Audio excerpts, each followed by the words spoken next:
नमस्कार, जय भीम, नमो बुद्धाय। और आज मैं वीडियो बनाने जा रही हूँ किसी के प्रश्न का जवाब देने के लिए। तो मेरा सर्वप्रथम उस प्रश्नवाचक के लिए मैं सादर जय भीम नमो बुद्धाय करती हूँ। उन्होंने कमेंट में मुझसे सवाल पूछा है, तो उस सवाल का जवाब देने के लिए मैं हाथ जोड़ के उनके सवाल पूछने के लिए मैं हाथ जोड़ के उनका नमन वंदन करती हूँ कि कम से कम सवाल पूछा। तो पर नाम नहीं बताना चाहूँगी, क्योंकि मैं फेसबुक पेज पर भी लाइव आती हूँ या कोई भी वीडियो डाल देते तो कोई गलत कमेंट करता है, कुछ भी कर देता है, तो मैं उसके लिए सुधार के लिए कुछ भी बना देते हैं तो कमेंट हटा लेते हैं। तो इसलिए मैं नाम नहीं बताती। तो कानपुर से हमारे भाई हैं, इतना बता देती हूँ क्योंकि उनको समझ में आ जाए। तो कानपुर से हमारे भाई जिन्होंने सवाल किया है मुझसे कि आप राम को आखिर क्यों नहीं मानती। दुनिया तो राम को मानती है, आप उसका अर्थ बताइए। राम को क्यों नहीं मानती, भीम को क्यों मानती हैं, राम को आपसे घृणा क्यों है। उन्होंने मुझसे सवाल किया कि आपको राम से घृणा क्यों है, देवी देवताओं से घृणा क्यों है। तो मैं उनके लिए बताना चाहूँगी कि मुझे राम से घृणा क्यों है और देवी देवताओं से घृणा क्यों है, क्योंकि उन्होंने भेदभाव किया है। उन्होंने भेदभाव किया है। यदि उसी राम राज्य में, उसी देवी देवताओं के राज्य में, जो हमारे देवी देवताओं, ये राम जो जिसका हम पूजा करते, वो सिर्फ एक फिल्म थी और जिसके वो मतलब कार्यकर्ता थे, बस, और कुछ भी नहीं थे। जो फिल्म थी एक रामायण, एक कहानी थी, जो भी कहानी होगी तो, पर ये कहानी सत्य पे आधारित नहीं है। और उन्होंने मुझसे सवाल किया तो मैं जवाब देना चाहूँ। मुझे कोई ज़्यादा टिप्पणी करने की ज़रूरत नहीं है। मैं उन भाई के सवालों का जवाब देने के लिए वीडियो बना रही हूँ। तो उन भाई के लिए मैं सर्वप्रथम हाथ जोड़कर आपसे नमन वंदन करती हूँ कि बहुत अच्छा है, आपने सवाल किया है। तो जवाब सुनिए कि मुझसे घृणा ये चीज़ है कि राम या देवी देवता, राम या दुर्गा भवानी या कोई भी, सीता माता, कोई भी देवी देवता हूँ, तो उन्होंने ऐसा क्यों किया, ऐसा क्यों किया कि ब्राह्मण की पूजा करने से ही रामायण पक्की होती है। ऐसा क्यों किया उन्होंने, ऐसा क्यों किया कि ब्राह्मणवाद यदि पूजा करेगा तभी रामायण पक्की होगी, अन्यथा वो नहीं पक्की होगी। ऐसा क्यों किया? तो भेदभाव किया। जो भेदभाव करेगा वो भगवान नहीं हो सकता।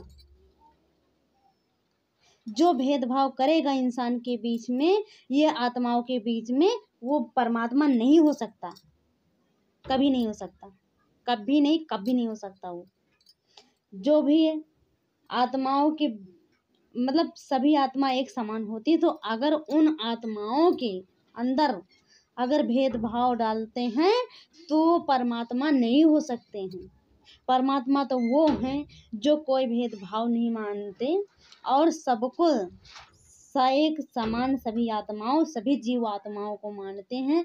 तो परमात्मा वो होते हैं जो सभी जीव आत्माओं को समान मानते हैं।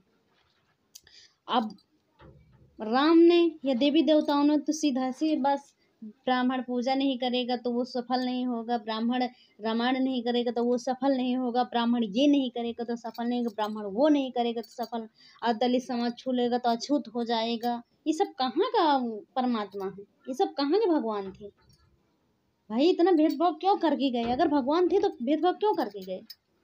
हमारा आपसे सवाल है, आपका सवाल मेरे से था, तो मेरा सवाल आपसे है कि यदि वो परमात्मा थे, यदि वो साकार हरि थे, यदि वो निराकार थे, यदि वो कण में बसने वाले थे, यदि वो जर्रे जर्रे में, यदि वो हर आत्माओं में निवास करने वाले थे, तो वो आत्माओं में भेदभाव क्यों किया?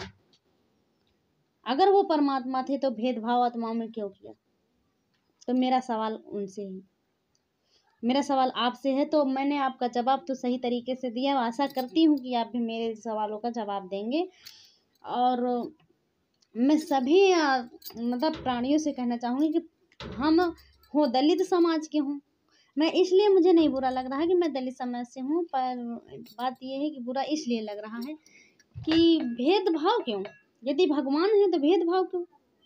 ही भगवान के लिए क्या दलित, क्या ठाकुर, क्या ब्राह्मण, क्या यादव, क्या कोई भी जात, उनके लिए जात क्या मायने रखती है? यदि वो जात में मायने रखते हैं, यदि वो भगवान मतलब मतभेद करते हैं, तो वो भगवान नहीं हो सकते। अब कृष्ण को देखिए, कृष्ण भगवान को देखिए, क्या उनको एक दुनिया में एक सुदामा ही गरीब मिला था जो ब्राह्मण समाज से था? दुनिया में क्या एक गरीब सुदामा ही मिला था जो ब्राह्मण समाज से था? अब आप लोग का सवाल ये होगा कि ब्राह्मण समाज से नहीं था पर उनका भक्त था। अब भक्त है तो इसका मतलब ये थोड़ी ना कि भक्त है तो उन्हीं को आकर तुम मतलब आप दर्शन दीजिए, ऐसा थोड़ी ना हो सकता है। अरे और भी समाज के थे जो भी आपका नाम जानते थे, वो लेते थे, आपका भक्त थे, और भी समाज के लोग थे, और भी समाज के लोगों को क्यों नहीं आपने वर्णन किया? आपने क्यों गले से नहीं लगा लिया? आपने अपने आंसुओं से और लोगों का दुख तो धोए नहीं, उनके चरणों का आंसू से धो दिए। कितनी बड़ी बात है, क्योंकि वो ब्राह्मण समाज के थे। तो मेरा ब्राह्मणों से नफरत नहीं है, मेरा ठाकुरों से नफरत नहीं, मेरा किसी जाति से नफरत नहीं है। बस नफरत यही चीज से है कि वो भगवान कौन है, वो कौन से भगवान है जो जीव आत्माओं में या इंसान में भेदभाव रखते हैं। यदि सच्चे मन से पूजा करना चाहे तो हर जात कर सकता है ना, ऐसा क्यों नहीं किया उन्होंने? ऐसा क्यों कह दिया कि रामायण जब मतलब कथा भागवत होगी तो ब्राह्मण ही करेगा? ऐसा क्यों कह दिया उन्होंने? भाई ये सवाल उठता है कि इंसान तो बराबर होता है। यदि इंसान बराबर होता है तो ऐसा क्यों कि ब्राह्मण ही पूजा कर सकता है?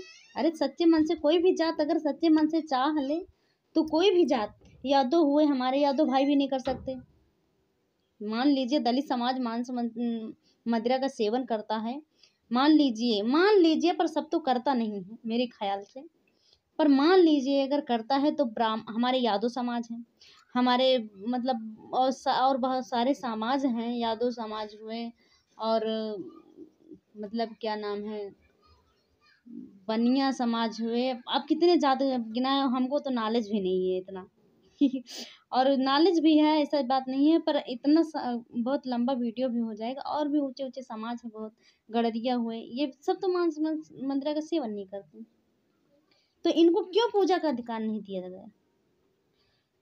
अगर वो वही राम अगर ये कह कर जाते कि चलिए कोई भी जाति का वो सच्चे मन से पूजा करेगा तो वो पूजा सफल होगा, ब्राह्मण ही नहीं, तो वो तो ऐसा कर गए कि जिस घर में ब्राह्मण जाएंगे और घर को पक्का करेंगे, अगर नया घर बनेगा तो ब्राह्मण जाएंगे तो कथा भागवत करेंगे तो आपका घर पक्का। ये सब कहाँ का राज है? ये राम राज ठीक था? नहीं ठीक था। तो ये सब चीज से मुझे घृणा है और राम से घृणा नहीं है मुझे।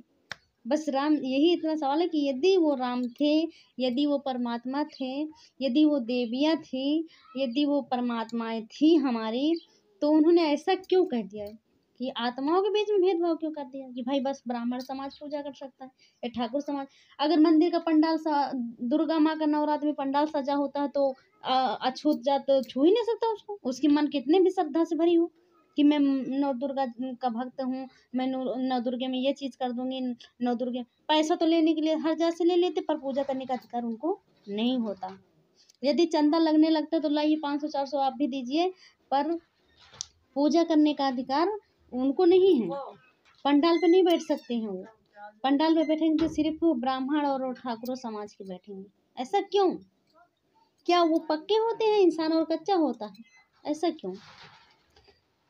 यही चीज है, सबसे बड़ी यही घृणा है हमसे कि यदि देवी देवताओं हैं तो वो सबके लिए हैं, एक के लिए नहीं है। और सच्चे मन से जो भी श्रद्धा भक्ति करता है वही राम का भक्त होता है, वही देवियों का भक्त होता है।